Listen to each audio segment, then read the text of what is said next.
어떤 사람이 겉과 속이 다를 때 표리부동하다 그런 말을 씁니다. 신앙적인 측면에서도 표리부동이 있습니다. 겉모습은 굉장히 경건해 보이는데 그 속은 경건치 않다는 것입니다. 그래서 그 사람을 사귀면서 알아가는 그 과정 가운데 그 진면목을 보게 되고 실망하게 됩니다. 그래서 신앙생활을 하다 보면 이런 일을 한 번쯤은 경험할 수 있습니다.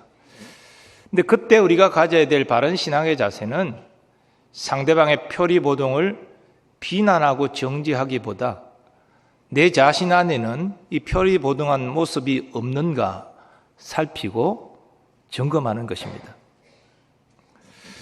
오늘 본문은 예수님께서 예루살렘 성전을 정화하신 일로 유대 종교 지도자들과 논쟁하는 것을 그 배경으로 하고 있습니다. 유대 종교 지도자들은 예수님께 와서 네가 무슨 권한으로 이런 일을 하느냐 따져 묻습니다. 이들의 물음에 예수님은 대답을 하지 아니하시고 오늘 본문에 비유 말씀을 하고 계십니다. 두 아들의 비유입니다. 너희 생각에는 어떠하냐? 어떤 사람에게 두 아들이 있는데 맏아들에게 가서 이르되 예, 오늘 포도원에 가서 일하라 하니 대답하여 이르되 아버지 가겠나이다 하더니 가지 아니하고 둘째 아들에게 가서 또 그와 같이 말하니 대답하여 이르되 실소이다 하였다가 그 후에 뉘우치고 갔으니 그 둘 중에 누가 아버지의 뜻대로 하였느냐? 이 유대 종교 지도자들은 둘째 아들이니다 이렇게 대답합니다. 그들도 옳고 그름은 안다는 것입니다. 이 주님께서 저들에게 엄히 말씀하십니다. 내가 진실로 너희에게 이르노니 세리들과 창녀들이 너희보다 먼저 하나님의 나라에 들어가리라. 요한이 의의 도로 너희에게 왔거늘 너희는 그를 믿지 아니하였으되 세리와 창녀는 믿었으며 너희는 이것을 보고도 끝내 뉘우쳐 믿지 아니하였도다. 주님의 이 비유 말씀에서 두 아들을 둔 아버지는 하나님입니다. 첫째 아들은 대제사장들 장로들과 같은 유대 종교 지도자들입니다.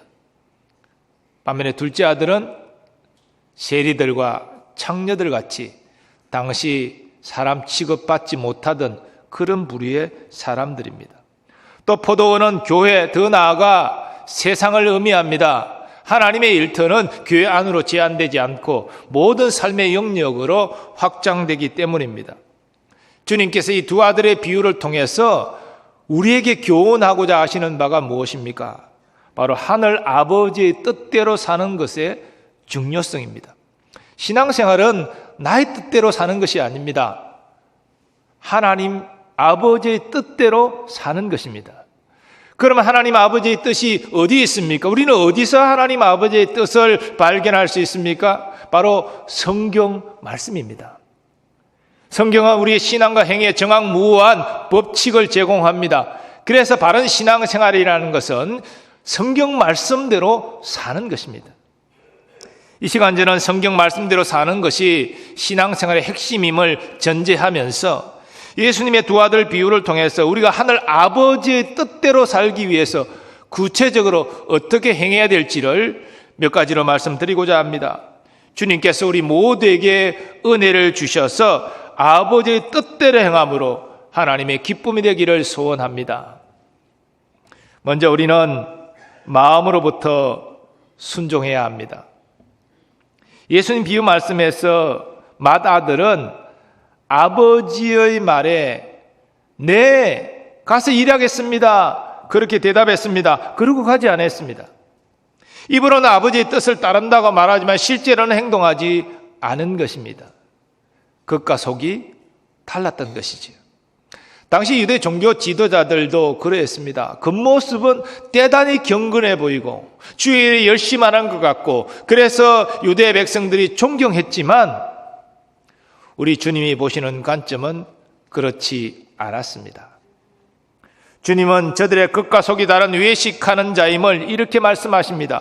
화 있을진자 외식하는 서기관들과 바리새인들이여 잔과 대접의 겉은 깨끗이 하되 그 안에는 탐욕과 방탕으로 가득하게 되는도다. 눈먼 바리새인이여 너는 먼저 안을 깨끗이 하라. 그리하면 겉도 깨끗하리라. 반면 주님의 비유 말씀에서 둘째 아들은 포도원에 가서 일하는 것이 싫다고 했습니다. 그러나 이후 자신의 잘못된 행동을 깨닫고 뉘우쳐 포도원에 가서 일했습니다. 아버지의 뜻에 순종한 것이지요. 예수님 당시 세리들과 창녀들이 그러했습니다.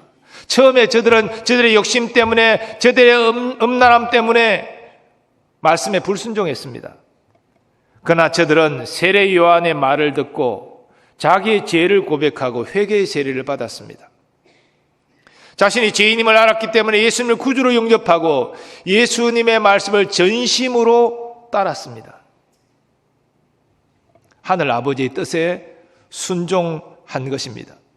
이처럼 순종은 말과 신용으로 하는 것이 아니라 마음으로부터 우러나 순종하는 것입니다. 주님은 산상보훈을 통해서 그 사실 이렇게 강조하셨습니다. 나더러 주여 주여 하는 자마다 다 천국에 들어갈 것이 아니요 다만 하늘에 계신 내 아버지의 뜻대로 행하는 자라야 들어가리라. 그런데 여러분, 우리가 마음으로부터 순종한다는 것, 이 마음으로부터 순종하는 것도 중요한데요, 이 순종을 위해서는 하나님의 그 놀라운 사랑과 예수 그리스도의 은혜에 대한 감사와 감격이 우리의 심령에 있어야 된다는 것입니다. 그때 우리는 자발적으로 순종할 수 있고 또 순종할 때의 기쁨도 경험할 수 있습니다. 그러므로 날마다 주의 사랑과 은혜를 사모하시고 감사 감격이 넘치시기를 축원합니다. 성숙한 신앙생활이라는 것은 이렇게 주님의 은혜와 사랑에 대한 감사 감격으로 충만한 것입니다. 그리고 기쁨으로 자발적으로 주의 말씀에 순종하는 것입니다. 그런 사람이 믿음이 좋은 사람입니다. 하나님 그렇게 마음으로부터 순종하는 사람을 아십니다. 그와 함께 하십니다. 그에게 기쁨을 주십니다. 우리 교회 하나님 말씀을 마음으로부터 순종하는 믿음 좋은 분들이 많이 나오기를 간절히 소원합니다. 두 번째로 우리는 불순종에 대해 회개해야 합니다. 말씀드린 대로 마음으로부터 우러나오는 순종이 우리 신앙생활의 핵심이지만 우리가 연약하기 때문에 또 세상이 끊임없이 우리를 유혹하는 가운데 우리는 잘못된 길로 나갈 수가 있습니다. 그런데 하나님께서는 그렇게 범죄한 우리를 즉각적으로 심판하지 아니하십니다. 기다리십니다. 인내하십니다. 기회를 주십니다. 어떤 기회를 주십니까? 잘못된 것을 스스로 깨닫고 회개하기를 기대하시는 것입니다. 이런 의미에서 회개는 하늘 아버지의 뜻대로 행하는 것이다 말씀드릴 수 있습니다. 두 아들의 비유를 보면 둘째 아들이 그러했습니다. 그는 처음에 포도 수확기에 그 초가을 9월달 정도에 추수를 하는데 수확을 하는데 그때 햇빛이 내리쬐입니다. 덥습니다. 알기 때문에 나는 가서 일하지 않겠습니다. 싫어요. 이렇게 말했습니다. 그러나 돌아서서 생각해 보니 아버지의 마음이 얼마나 아프셨을까? 내가 왜 그런 말을 했을까? 회개하고 포도원에 들어가 일했습니다. 바로 세리들과 창녀들이 자신의 죄를 깨닫고 세리원 앞에 죄를 고백하고 회개의 세례를 받은 것처럼 그들은 잘못을 인정하고 그는 돌이킨 것입니다. 그런데 유대 종교 지도자들은 마다들처럼 겉모양은 순종하는 것 같았지만 실제로는 순종하지 아니했습니다. 세례요한의 엄한 말을 듣고도 자신의 죄를 인정하지 않았고 회개하지 않았습니다. 예수님도 영접하지 않았습니다. 오히려 예수님을 미워하여 죽이고자 했습니다. 그들은 회개와 먼 삶을 산 것입니다. 사랑하는 교우 여러분, 하나님 우리의 회개를 원하십니다. 하나님이 원하시는 회개라는 의미에서 너무 늦은 회개란 없습니다. 또 회개에서 용서 얻지 못할 그런 건재도 없습니다. 우리가 지금까지 회개하지 않고 외면했을지라도 회개하면 용서받습니다. 사람들이 손가락질하는 큰 죄를 지었다 할지라도 진심으로 회개하면 하나님이 우리를 용서하십니다. 그러나 여러분, 회개하기는 너무 늦었어. 나는 용서받기에는 너무나 큰 죄를 지었어. 그렇게 말씀하지 마십시오. 예수 그리스도의 보혈은 우리의 어떤 죄도 능히 씻고도 남음이 있습니다. 사도 요한은 그 사실을 이렇게 증거했습니다. 만일 우리가 우리 죄를 자백하면 그는 미쁘시고 의로우사 우리 죄를 사하시며 우리를 모든 불의에서 깨끗하게 하실 것이라. 그런데 회개는 단지 내가 잘못했습니다, 용서해 주십시오 말로 하는 것이 전부가 아닙니다. 정말 잘못을 인정하고 고백했다면 이제는 잘못된 삶에서 돌이켜야 됩니다. 똑같이 그런 죄를 짓지 않으려고 애써야 합니다. 거기에 주님의 긍휼과 용서가 임합니다. 이런 의미에서 회개는 구원받기 위해서만 하는 것 아닙니다. 구원받은 이후에도 우리는 끊임없이 회개해야 됩니다. 예수 믿고 구원받아도 우리는 날마다 말로, 생각으로, 행동으로 죄를 짓지 않습니까? 용서가 필요하지 않습니까? 매일매일 우리는 회개해야 하는 것입니다. 그런데 죄를 깨닫고도 회개하지 않으면 어떻게 됩니까? 죄 짐이 우리를 누르게 됩니다. 마음은 답답합니다. 평안이 없습니다. 기도를 해도 하나님이 응답하지 않습니다. 그러므로 죄를 깨달았을 때 우리는 즉각 회개해야 됩니다. 잘못된 길에서 돌이켜야 됩니다. 그와 같은 죄를 계속 짓지 않으려고 힘써야 됩니다. 이렇게 진심으로 회개하는 자가 하나님의 용서를 받습니다. 그 막힌 담이 허물어집니다. 그러므로 마음이 평안한 것이지요. 회개가 하늘 아버지의 뜻대로 행하는 것이기 때문입니다. 그러므로 여러분의 연약함으로 실족하고 범죄했을지라도 회개하시기 바랍니다. 하나님의 용서를 경험하십시오. 하나님이 회복해 주시는 은혜를 경험하십시오. 그리고 하나님을 향하여 마음의 시온의 대로가 활짝 열리는 은혜가 있으시기를 축원합니다. 세 번째로 우리는 늘 겸손해야 합니다. 마음으로부터 순종하는 것, 또 우리의 죄를 깨닫고 회개하고 하나님의 용서를 구하는 것, 어찌 보면 사람의 의지와 결단에 딸린 문제 같습니다. 그러나 이것은 믿음의 원리를 모르기 때문입니다. 우리의 믿음과 구원은 사람의 능력에 달려 있는 것이 아닙니다. 철저히 하나님의 능력에 달려 있습니다. 우리는 이 사실을 유대 종교 지도자들과 또 세리들과 창녀들을 비교할 때에 밝히 알 수 있습니다.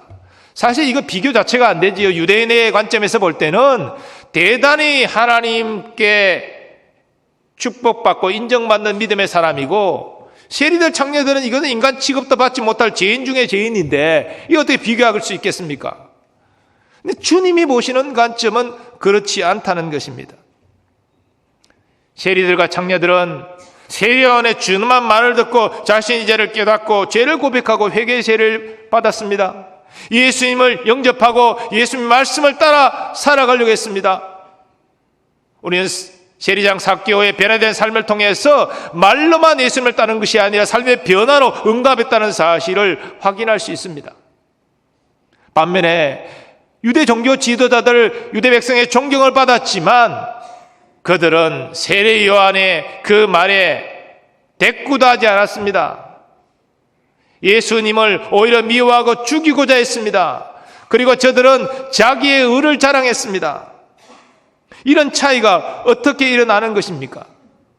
바로 믿음은 사람의 능력이 아니라 하나님의 능력으로 되는 것이기 때문이지요. 그래서 믿음과 구원은 받을 자격 없는 자에게 베푸시는 하나님의 은혜가 되는 것입니다. 사도 바울은 에베소 교회에 편지하면서 그 사실을 이렇게 말합니다. 너희는 그 은혜에 의하여 믿음으로 말미암아 구원을 받았으니 이것은 너희에게서 난 것이 아니요 하나님의 선물이라. 행위에서 난 것이 아니니 이는 누구든지 자랑하지 못하게 함이라. 근데 유대 종교 지도자들은 자신의 의로운 행위가 율법을 지키는 것이 구원을 이루게 하는 것이고 하나님의 상급을 받게 하는 것이다라고 대단한 자부심을 가지고 있었습니다. 그래서 저들은 경건한 모습을 사람들에게 보이고 자랑하고자 했습니다. 예수님은 이런 유대 종교 지도자들의 모습을 제자들에게 말씀하면서 제자들을 경계하게 하셨습니다. 또 너희는 기도할 때 외식하는 자와 같이 하지 말라. 그들은 사람에게 보이려고 회당과 큰 거리 어귀에 서서 기도하기를 좋아하느니라. 내가 진실로 너희에게 이르노니 그들은 자기 상을 이미 받았느니라. 바로 바리새인들은 사람에게 보이고자 큰 길가 어귀에 서서 기도한다는 것입니다. 반면 세리는 어떻게 기도한다 말씀하십니까? 세리는 멀리 서서 감히 눈을 들어 하늘을 쳐다보지도 못하고 다만 가슴을 치며 이르되 하나님이여 불쌍히 여기소서 나는 죄인이로소이다 하였느니라. 우리 예수님은 유대인이 존경하는 바리새인이 아니라 이 세리가 의로운 자다라고 말씀하십니다. 즉 바리새인이 아니라 세리가 천국 들어간다는 것입니다. 우리의 믿음의 모범이 되시는 예수님은 우리를 구원하기 위하여 자기를 비우시고 종의 형체를 입고 이 땅에 오셨습니다. 그리고 자기를 낮추시고 죽기까지 아버지의 뜻에 복종하셨습니다. 그래서 사도 바울은 빌립보 교회에 편지하면서 이 그리스도의 겸손의 모습을 본받으라 그렇게 권면합니다. 예수님 자신도 자신의 겸손을 본받을 것을 제자들에게 가르치신 바 있습니다. 수고하고 무거운 짐진 자들아 다 내게로 오라. 내가 너희를 쉬게 하리라. 나는 마음이 온유하고 겸손하니 나의 멍에를 메고 내게 배우라. 그리하면 너희 마음이 쉼을 얻으리니 이는 내 멍에는 쉽고 내 짐은 가벼움이라 하시니라. 사랑하는 여러분, 하나님의 한량없는 은혜와 사랑을 아는 사람은 겸손할 수밖에 없습니다. 나의 나된 것이 하나님의 은혜인데 어떻게 자고할 수 있겠습니까? 그저 감사하고 겸손히 순종할 따름입니다. 이런 사람이 믿음이 성숙한 사람이고 하늘 아버지의 뜻대로 행하는 사람입니다. 하늘나라의 영적 원리는 세상의 영적 원리와 다릅니다. 세상은 사람들이 섬겨주고 또 인정해주고 존경해주고 높아지는 사람이 큰 사람이라 그렇게 말하지만 하늘나라에서는 자신을 스스로 낮추고 다른 사람을 섬기고 높이는 자가 큰 자라고 우리 예수님 말씀하셨습니다. 야고보 장로도 비슷한 말을 했습니다. 주 앞에서 낮추라. 그리하면 주께서 너희를 높이시리라. 겸손한 자가 하늘나라에서 큰 자라는 것이죠. 위대한 믿음의 사람 어거스틴도 신앙생활의 신자가 가져야 될 중요한 덕목 첫째도 둘째도 셋째도 겸손이라고 말한 바 있습니다. 겸손한 사람은 고개를 숙입니다. 고개를 숙이기 때문에 누구와도 부딪히지 않습니다. 화평합니다. 화목합니다. 사람의 환영을 받습니다. 우리 주님도 기뻐하셔 그를 높이시는 것입니다. 이처럼 자신의 연약함과 부족함을 알고 겸손히 행하는 여러분 되시기 바랍니다. 그것이 하늘 아버지의 뜻을 따라 행하는 것이고 하나님이 기뻐하십니다.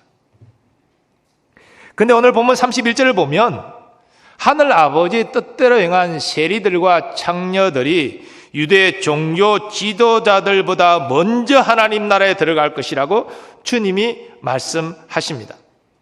이 말씀을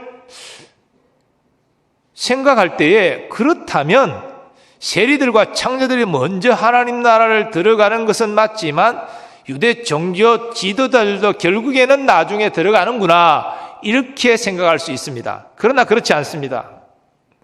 지금 세리들과 창기들은 믿음이 있기 때문에 회개한 것입니다. 마음으로부터 순종한 것입니다. 겸손히 주님을 따른 것입니다. 그러면 천국 들어간 것이 맞습니다. 하지만 유대 종교 지도자들은 믿음이 없습니다. 그러므로 회개하지 않습니다. 마음으로부터 순종하지 않고 겉모양으로 신용을 냅니다. 그리고 사람들 앞에 교만히 자신을 자랑하고자 하는 것입니다. 믿음이 없으면 어떻습니까? 못 들어갑니다, 천국. 물론 나중이라도 저들이 진심으로 회개하고 마음으로부터 순종한다면 천국 들어갈 수 있겠지요. 하지만 지금 모습은 믿음이 없는 모습이기 때문에 천국에 들어갈 수 없는 것입니다. 그러므로 제가 서두에 표리부동을 말씀하면서 언급한 것처럼 우리는 유대 종교 지도자들의 모습을 보면서 그들을 비난할 것이 아니라 우리 자신을 살펴야 됩니다. 나의 지금 신앙의 현주소는 어디에 있습니까? 나는 지금 하나님 아버지의 뜻대로 살고 있습니까? 하나님 은혜 아래에 있는 믿음의 증거가 과연 있습니까? 제가 세 가지 말씀을 드린 것을 한번 자신에게 적용해 볼 수 있기를 바랍니다. 나는 하나님의 은혜에 대한 그 사랑과 그 모든 베푸심에 대한 감사 감격이 내 마음에 있어서 마음으로부터 말씀을 따라 살아가려고 몸부림치고 있는가? 마음으로부터 이 순종의 모습을 점검하시기 바랍니다. 제가 여러분에게 완벽한 것을 요구하는 것이 아닙니다. 그런 모습이 조금이라도 남아있는가? 두 번째로, 하나님 뜻대로 우리가 살지 못하는 연약함이 있지만 그럴 때 괴로워하고 하나님께 회개하면서 하나님의 용서를 구하고 있는가? 그리고 그와 같이 잘못된 삶을 다시 반복하지 아니하려고 힘쓰고 있는가? 회개의 모습을 점검하시기 바랍니다. 그 나의 나된 것이 하나님의 은혜이기 때문에 내가 교만할 끈덕지가 하나도 없고 겸손히 그저 교회를 섬기고 성도를 섬기고 이웃을 섬기는 이런 삶을 살아가고 있는가? 이 믿음의 증거가 있다면 여러분은 구원받은 것이고 하늘 아버지의 뜻대로 행하고 있는 것입니다. 하늘 아버지의 뜻대로 행하는 사람을 하나님은 아십니다. 주목하십니다. 함께 하십니다. 더 큰 은혜와 복을 주십니다. 그 성숙한 믿음으로 계속 행하는 여러분 되시기를 바랍니다. 그리고 하나님이 함께 하시는 은혜를 더욱더 충만히 누리시고 하나님의 앞서 행하셔서 여러분의 길을 인도하시는 그 놀라운 역사가 어떤 것인지를 경험하시고 주님과 영원한 나라 들어갈 때까지 기쁨으로 신앙생활을 감당하는 여러분 되시기를 예수님의 이름으로 축원합니다.